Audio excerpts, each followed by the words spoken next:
नमस्कार, दृष्टि आईएएस के इन न्यूज़ प्रोग्राम में आपका स्वागत है। आज हम लोग जीएस के पेपर 2 में पॉलिटी से जुड़े एक बेहद ही महत्वपूर्ण टॉपिक पर बात करेंगे।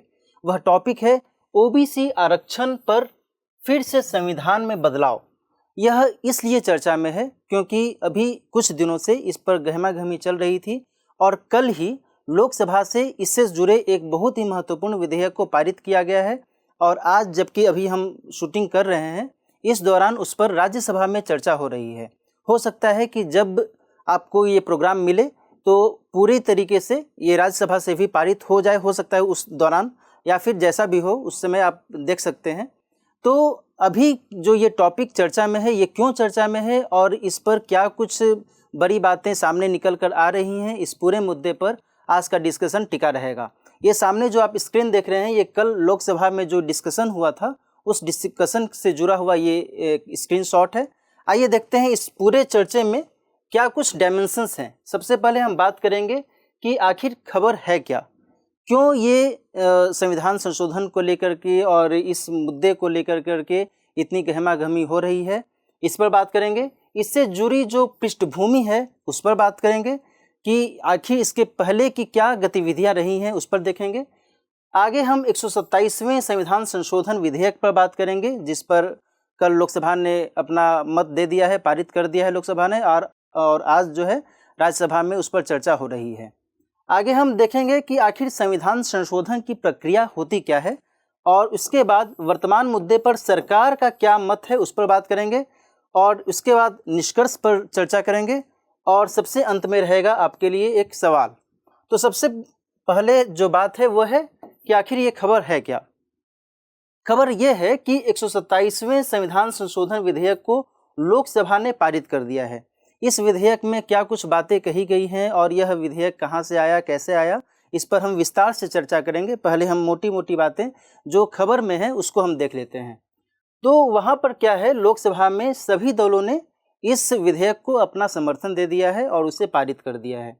राज्यों को सामाजिक और शैक्षणिक रूप से पिछड़े वर्ग को आरक्षण देने की शक्ति का ये विषय बनता है। तो यहाँ पर जो बात हो रही है, सामाजिक और शैक्षणिक रूप से जो वर्ग पिछड़ा हुआ है, यानी उसे हम इस तरीके से कहें SEBC। एस का मतलब हुआ सोशली, ई का मतलब हुआ एजुकेशनली और बी का मतलब हुआ बैकवर्ड और सी फॉर क्लास। यानी सामाजिक और शैक्षणिक रूप से जो पिछड़े वर्ग हैं उनके कंटेक्स्ट में ये पूरा का पूरा जो मामला है ये बनता है। और राज्य और केंद्र शासित प्रदेशों को इस मामले में क्या कुछ शक्तियां मिली हुई हैं, क्या कुछ उनकी शक्तियां छीनी गई हैं, इस पूरे विषय पर आज हम चर्चा करेंगे। तो खबर दरअसल यही है। अब इसकी पृष्ठभूमि की बात करें तो पृष्ठभूमि दरअसल शुरू होती है 5 मई 2021 से। कैसे कि माननीय सर्वोच्च न्यायालय ने एक फैसला दिया। किस पर फैसला दिया?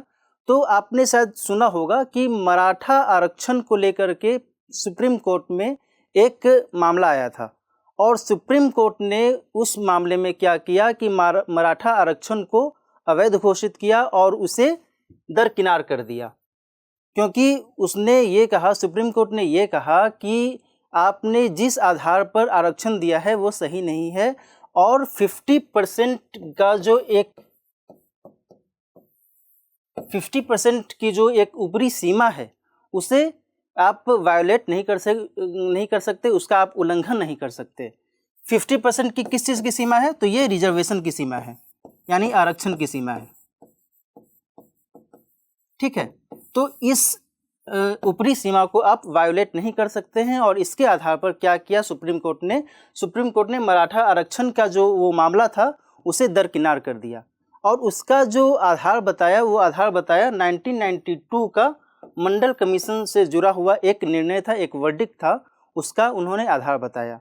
और साथ में सुप्रीम कोर्ट ने ये भी कहा कि हम किसी भी प्रकार का ऐसा रिक्वेस्ट एक्सेप्ट नहीं करेंगे जिसके तहत इस निर्णय को 1992 में जो निर्णय दिया गया था उस निर्णय को हम किसी लार्जर बेंच में हम नहीं भेज सकते हैं और आपने जो अपील की है, आपने जो बात कही है कि मराठाओं को आरक्षण दिया जाए, मराठा समुदाय को आरक्षण दिया जाए, वो हम स्वीकार नहीं करते हैं।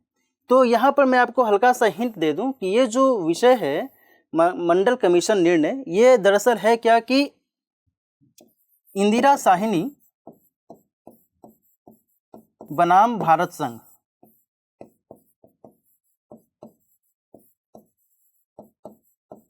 भारत संघ मामले में सुप्रीम कोर्ट ने इस तरीके से एक निर्णय दिया जिसमें उसने कहा, यानी सुप्रीम कोर्ट के माध्यम से ये फैसला दिया गया कि ओबीसी को 27% का आरक्षण दिया जाना चाहिए।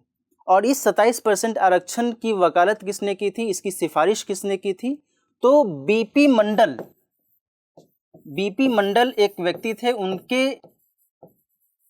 उनकी अध्यक्षता में एक कमीशन गठित की गई थी और इस कमीशन ने ये सिफारिश की थी कि ओबीसी को 27% का आरक्षण दिया जाए।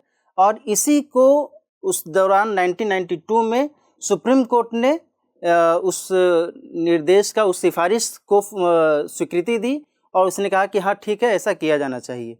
ओके, तो इस पूरे मामले में यहाँ जो स्थिति बनकर उभर रही है वो ये बनकर उभर रही है कि सुप्रीम कोर्ट ने मराठा आरक्षण को तो दरकिनार कर दिया, लेकिन इसके साथ साथ सुप्रीम कोर्ट ने एक और बात कही।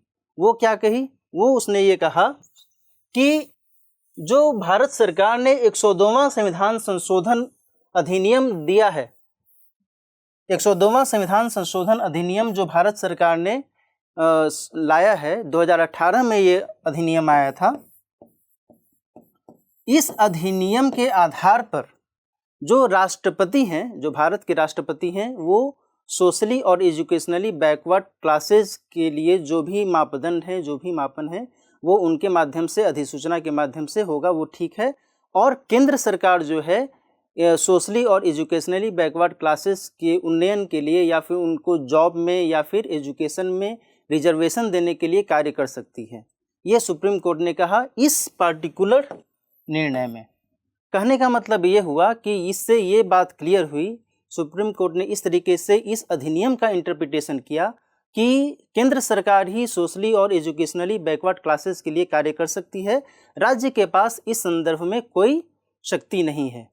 यहीं से जाकर करके जो राज्य की शक्तियां हैं इस मामले में वो अलग हो गई, वो समाप्त हो गई। तो जबकि जो केंद्र सरकार है, केंद्र सरकार ने इस पूरे इंटरप्रिटेशन को एक नए रूप में फिर लाने के लिए 127वें संविधान संशोधन विधेयक की बात कही है और इस विधेयक में कुछ नई बातें निकलकर सामने आई हैं। यदि हम 102वें संविधान संशोधन अधिनियम की बात करें तो उसमें ये 3 आर्टिकल्स, 3 अनुच्छेद जोड़े गए थे। ये अनुच्छेद कौन कौन से हैं? अनुच्छेद 338B, अनुच्छेद 342A और अनुच्छेद 366 में 26C ये ऐड किया गया था। कब? 102वें संविधान संशोधन अधिनियम के जरिए। अब जबकि 127वां संविधान संशोधन विधेयक लाया गया, इस विधेयक में कुछ अलग से अनुच्छेद जोड़ा नहीं गया है, बल्कि ये जो अनुच्छेद हैं इन्हीं में कुछ और संशोधन किया गया है, उसको और इलेबोरेट किया गया है ताकि ये स्पष्ट किया जा सके कि राज्य की जो शक्ति है एजुकेशनली और सोशली बैकवर्ड क्लासेस के लिए वो समाप्त नहीं हुई है, वो बरकरार है। अब आगे देखते हैं कि उसमें क्या कुछ बातें कही गई हैं। यहाँ पर आप देख रहे हैं आर्टिकल 338B9, ओके, यानी कि 338B उस समय जोड़ा गया था। कब जोड़ा गया था? तो 102वें संविधान संशोधन अधिनियम के जरिए।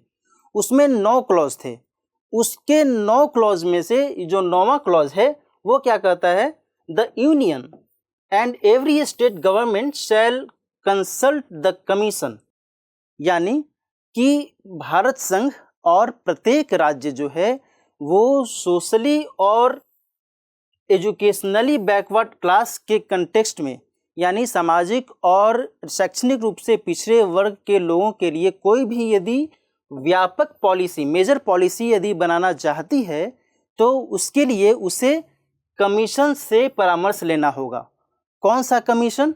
तो ये कमीशन है NCBC।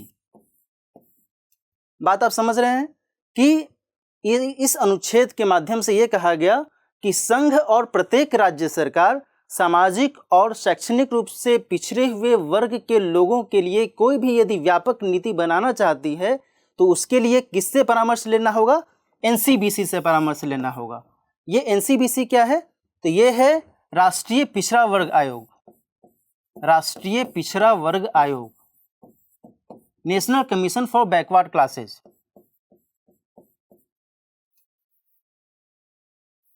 इसको मैं फिर से लिख देता हूं, राष्ट्रीय पिछड़ा वर्ग आयोग। अब जो बात यह है कि यहाँ पर तो इस तरीके की व्यवस्था की गई इस अनुच्छेद के माध्यम से, ठीक है। अब ऐसे में क्या है कि ऐसे में तो राज्य के लिए क्या है, राज्य के लिए तो भाई दिक्कत वाली बात हो गई, उसे अपने मामले में एनसीबीसी से परामर्श लेना होगा, यानी कि राज्य की अपनी कोई शक्ति ही नहीं होगी ओबीसी के लिए। तो उसे स्पष्ट करते हुए अभी जो है ये एक नया स्पष्टीकरण यहाँ पर अटैच किया जाएगा। अटैच किया जाएगा मतलब कि जब भी ये अधिनियम बन जाएगा तो इस अधिनियम के माध्यम से ये एक नया प्रोविज़न आएगा। उस प्रोविज़न में क्या बातें कही गई हैं कि provided that nothing in this clause shall apply for the purposes of clause 3 of article 342A। यहाँ से आप देख सकते हैं कि क्लॉज 3 ऑफ 342A में जो बातें हैं वो जो है इससे जो उभरी हुई बातें हैं वो इस पर लागू नहीं होंगी। किस पर लागू नहीं होंगी कि अनुच्छेद 342A के क्लॉज 3 पर ये बातें लागू नहीं होंगी। अब 342A में क्लॉज 3 है क्या, ये हम आगे देखेंगे। और मज़े की बात तो ये है कि उस दौरान 102वें संविधान संशोधन अधिनियम के दौरान 342A में क्लॉज 3 था ही नहीं, उस समय केवल क्लॉज 1 और क्लॉज 2 रखा गया था। इस बार जो ये विधेयक लाया गया है, इस विधेयक के माध्यम से क्लॉज 3 को शामिल किया गया है। अब उस क्लॉज 3 के आधार पर हम आगे देखेंगे कि क्या कुछ बातें कही गई हैं, लेकिन सबसे पहले हम देखते हैं कि 342A में जो पहला है क्लॉज वो क्या है और जो दूसरा है क्लॉज वो क्या है। यहाँ पर फिर से मैं आपको एक स्क्रीनशॉट के माध्यम से आपको बताने की कोशिश कर रहा हूँ कि क्या बातें हैं। इन दोनों जो क्लॉजेज हैं 342A1 और 342A2, ये दोनों क्लॉजेज में भी संशोधन किए गए हैं इस विधेयक के माध्यम से। और वो संशोधन क्या है, वो इस तरीके से हैं कि राष्ट्रपति महोदय जो हैं वो राज्य एनी स्टेट, किसी भी राज्य और केंद्र शासित प्रदेश यानी यूनियन टेरिटरी, किसी भी राज्य या यूनियन टेरिटरी के मामले में सामाजिक और शैक्षणिक रूप से पिछड़े वर्ग के लोगों को स्पेसिफाई करेंगे, यानी उसे निर्दिष्ट करेंगे। किस कॉन्टेक्स्ट में? तो भारतीय संविधान के उद्देश्यों की पूर्ति के लिए, ठीक है, for the purposes of this constitution.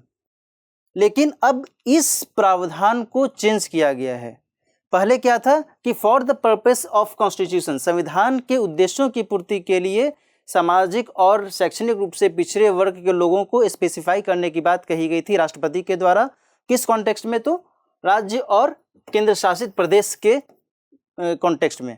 लेकिन अब इसमें संशोधन किया जाएगा और संशोधन के जरिए क्या कहा जा रहा है, यहाँ पर मैंने ग्रीन से यहाँ पर अंडरलाइन किया है कि ये जो स्थिति है, अब इस स्थिति में परिवर्तन करके क्या किया जाएगा कि सामाजिक और शैक्षणिक रूप से जो पिछड़े हुए वर्ग हैं जो कि सेंट्रल लिस्ट में हैं।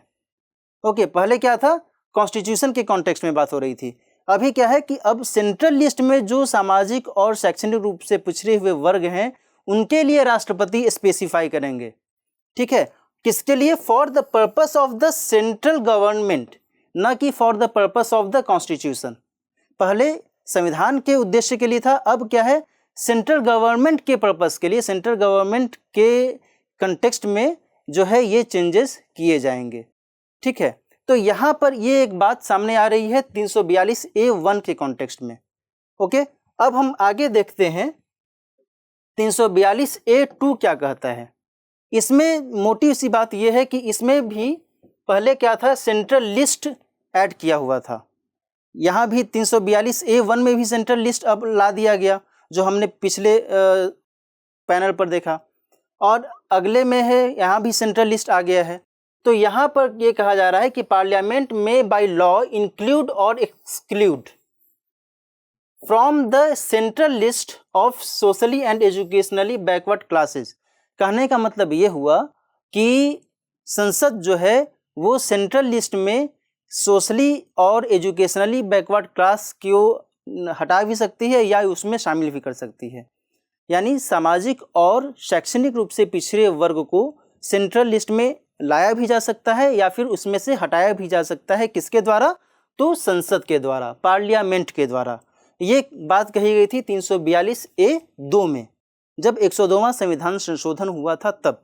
अब इसमें एक नया जो एक्सप्लेनेशन है, ये एक्सप्लेनेशन क्या दिया गया है, वो ये दिया गया है कि पर्पस क्या है क्लॉज 1 और 2 का।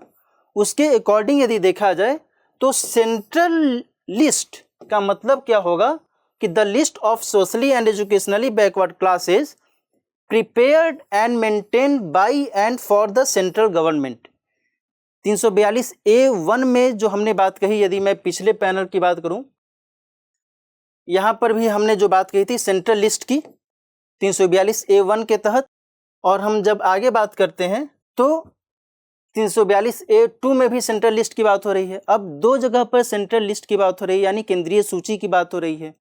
तो इसमें एक्सप्लेन किया गया है, ये एक्सप्लेन किया गया है कि सेंट्रल लिस्ट का मतलब ये हुआ कि सोशली और एजुकेशनली बैकवर्ड क्लासेस के लिए जो केंद्र सरकार तैयार करती है सूची, और अपने उद्देश्यों की पूर्ति के लिए, अपने जो भी उसके कार्य हैं, उसके जो भी लक्ष्य हैं, उसके जो भी टारगेट है, उसके लिए जो भी वो सेंट्रल लिस्ट तैयार करती है, उस कंटेक्स्ट में इसको देखा जाएगा।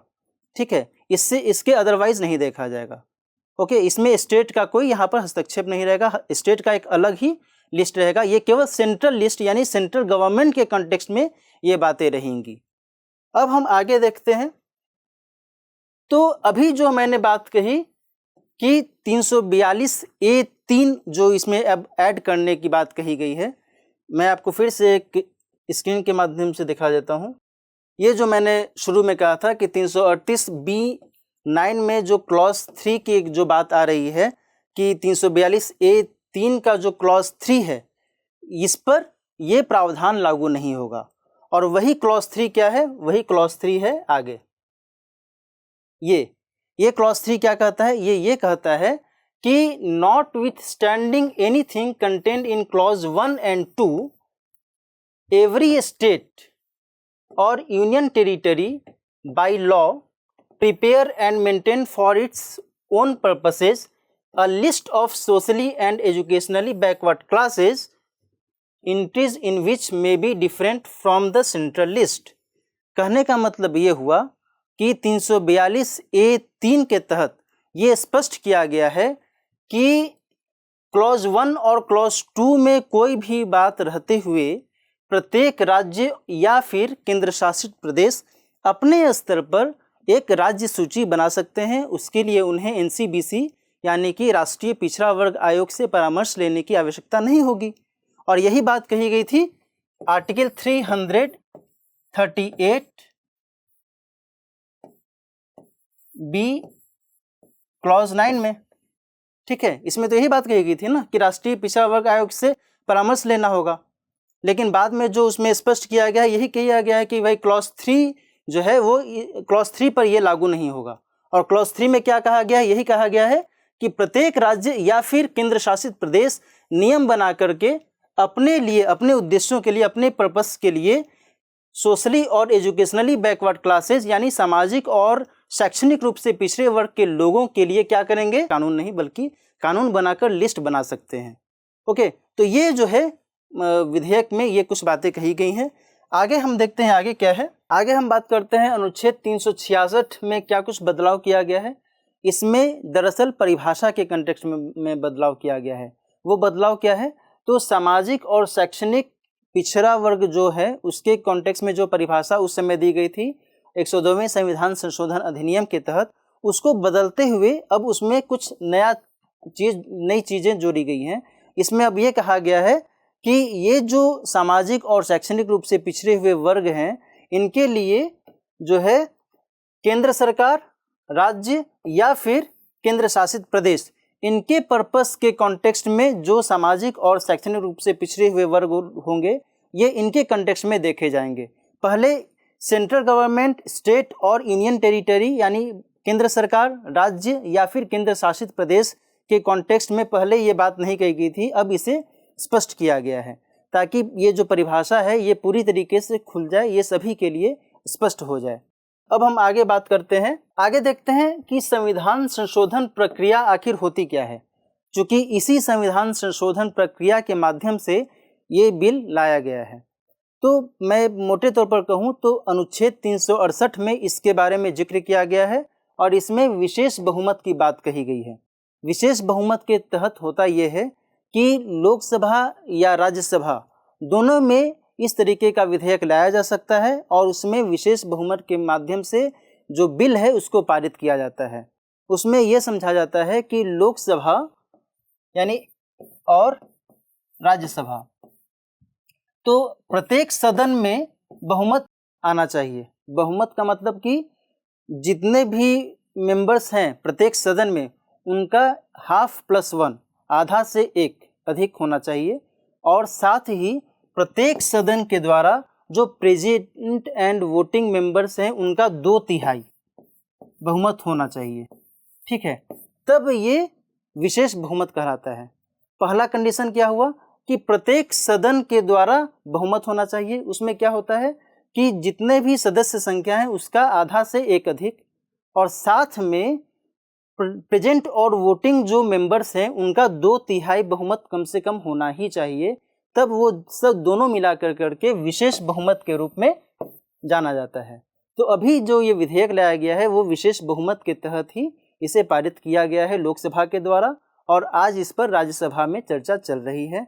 आगे उसमें देखिए क्या होता है।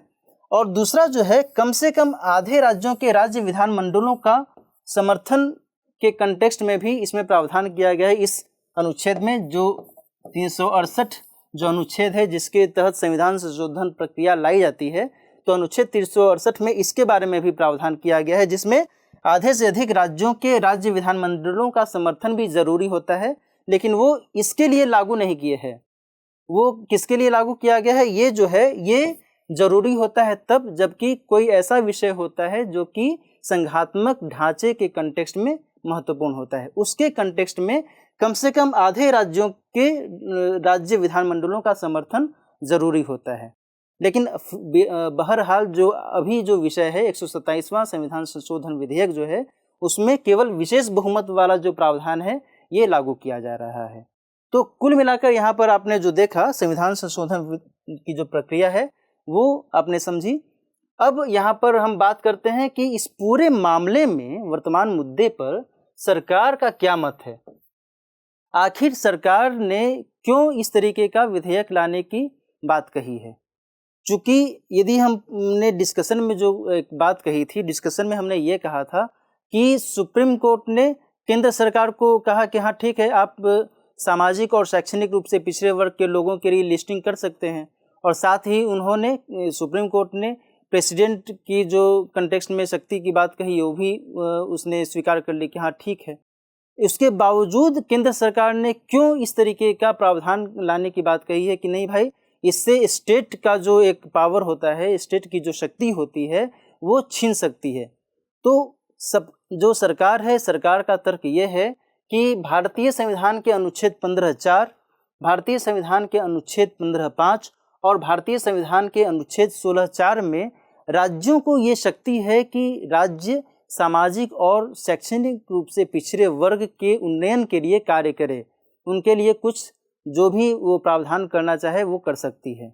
ठीक है, तो ऐसे में यदि हम राज्यों को शक्ति नहीं देंगे तो इससे इन अनुच्छेदों के जो उद्देश्य हैं उनकी पूर्ति नहीं होगी। सरकार ने एक पक्ष ये दिया है।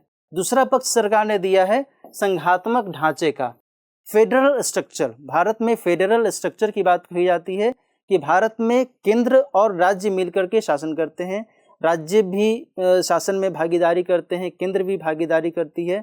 इस तरीके से केंद्र और राज्य का एक संबंध बनता है और ये संघात्मक ढांचे को प्रतीक के रूप में दर्शाता है। तो भारत सरकार का ये कहना है कि भाई इससे यदि हम जो राज्य सरकारें हैं, राज्य सरकारों को यदि हम आरक्षण के कंटेक्स्ट में इस तरीके से जो पहले उन्हें शक्ति प्राप्त थी, यदि वो शक्ति नहीं देंगे तो इससे क्या होगा, संघात्मक ढांचे का उल्लंघन होगा, संघात्मक ढांचा जो है धराशायी हो जाएगा। तो इस तरीके का तर्क सरकार के द्वारा दिया जा रहा है। और तीसरा जो तर्क है वो ये है कि ओबीसी वर्ग को प्रोत्साहन की बात है, क्योंकि अभी जिस तरीके से सुप्रीम कोर्ट ने बात कही कि राज्यों को कोई शक्ति नहीं है, ऐसे में जो ओबीसी कैटेगरीज हैं इनमें कई ऐसे कैटेगरीज थे जो कि वो लिस्ट से बाहर चले जाते और उन्हें आरक्षण का कोई भी लाभ नहीं मिलता। सामाजिक और आर्थिक रूप से जो पिछड़े वर्ग हैं उनको किसी भी प्रकार का जो रिजर्वेशन है जॉब में यानी सरकारी नौकरियों में या फिर एजुकेशनल इंस्टीट्यूशंस में शैक्षणिक तौर पर उन्हें आरक्षण का लाभ नहीं मिलता और इससे ओबीसी को एक हतोत्साहन का शिकार वो होते है ना। तो इस तरीके के कुछ तर्क सरकार के द्वारा दिए जा रहे हैं। हालांकि एक वर्ग कहने का मतलब जो विश्लेषक का वर्ग, विश्लेषकों का जो वर्ग है, उनका ये भी कहना है कि अभी क्या है, माहौल थोड़ा चुनाव वाला है। कई राज्यों में चुनाव होने वाले हैं अगले साल, जैसे कि उत्तर प्रदेश में, जैसे कि उत्तराखंड में, जैसे कि मणिपुर में, जैसे कि पंजाब में। तो इन राज्यों में जो चुनाव होने वाले हैं उनमें ओबीसी वोट बहुत अधिक है। ओबीसी कैटेगरी का जो मतदान की शक्ति है वो बहुत अधिक अर्थ रखती है। तो ऐसे में इस तरीके का जो संशोधन है, ये संशोधन बहुत ही लाजिमी हो जाता है, ये विश्लेषकों का मानना है। एनीवे, हम आगे बढ़ते हैं। कुल मिलाकर यदि हम निष्कर्ष की बात करें, इस पूरी चर्चा में क्या कुछ निष्कर्ष सामने आता है, तो निष्कर्ष ये आता है कि राज्यों, संघ शासित प्रदेशों की शक्ति बढ़ेगी, है ना। शक्ति बढ़ेगी यानी कि पहले शक्ति समाप्त हो गई थी। ये शक्ति कब समाप्त हुई, तो जो सुप्रीम कोर्ट ने जो 5 मई 2021 के मामले में जो निर्णय दिया उसके माध्यम से ये शक्ति समाप्त हो गई थी, है ना।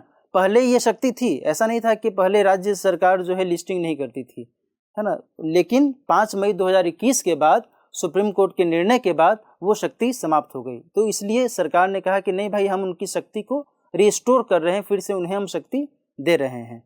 दूसरा है कि जाति जनगणना, कास्ट सेंसस की बात हो रही है। कई जो पार्टियां हैं, कई राजनीतिक दल हैं जो वो कास्ट सेंसस यानी जाति जनगणना का एक मुद्दा उठा रहे हैं। वो ये भी कह रहे हैं कि जाति जनगणना होने से जो भारतीय समाज में, भारत के विभिन्न तबकों में जो जातियों की स्थिति है वो कितनी है, कैसी है, वो स्पष्ट होने से उनके उत्थान के लिए, उनके विकास के लिए अच्छे से कार्य किया जा सकेगा। लेकिन इसके लिए एक पर्याप्त डाटा भी तो होना चाहिए, और ये डाटा कैसे उपलब्ध होगा, तो जाति जनगणना के माध्यम से ये डाटा उपलब्ध करवाया जा सकता है। ये विभिन्न राजनीतिक दलों का ये मंतव्य है। आगे हम देखें तो इससे सामाजिक न्याय सुनिश्चित होने की बात निकलकर सामने आती है। जाहिर सी बात है, जो भी सामाजिक और शैक्षणिक रूप से पिछड़े वर्ग हैं, उस वर्ग से जुड़े हुए जो भी लोग हैं, उनको यदि नौकरियों में या कहा जाए कि शैक्षणिक संस्थानों में यदि उन्हें आरक्षण मिलता है, आरक्षण का लाभ मिलता है, तो उनसे उन्हें क्या होगा, उन्हें एक फ़ायदा होगा, उनको प्रमोशन मिलेगा, उनको प्रमोट किया जा सकता है कि आप आगे और बढ़िए, समाज की मुख्य धारा में आप शामिल हों। तो कुल मिलाकर कहा जा सकता है, और भारतीय संविधान में जो एक उद्देश्य है न्याय का, सामाजिक न्याय की जो बात कही गई है, वो सामाजिक न्याय की बात यहाँ पर फुलफिल होते हुए दिखती है। तो इस तरीके से आज की चर्चा हम यहीं पर समाप्त करते हैं। और इस पूरी चर्चा के आधार पर जो प्रश्न है, वो प्रश्न आप एक बार देख लीजिए। प्रश्न ये है कि हाल ही में भारत की संसद में पेश 127वें संविधान संशोधन विधेयक के क्या निहितार्थ हैं, चर्चा कीजिए, है ना। अभी जो मैंने पूरी चर्चा की कि 102वें संविधान संशोधन विधेयक के तहत जो भी अनुच्छेद जोड़े गए थे और 127वें संविधान संशोधन विधेयक के माध्यम से इन अनुच्छेदों में क्या कुछ परिवर्तन किए जा रहे हैं, 1 बाय 1 आपको अपने उत्तर में बताना होगा। और साथ में ये भी बताना होगा कि इस तरीके के परिवर्तन के क्या कुछ इम्प्लीकेशंस, क्या कुछ प्रभाव सामने आते हैं, उसके आधार पर आपको पूरा का पूरा उत्तर लिखना होगा। तो फिलहाल आज की चर्चा में इतना ही। मिलते हैं नेक्स्ट सेशन में किसी नए टॉपिक के साथ। तब तक के लिए नमस्कार।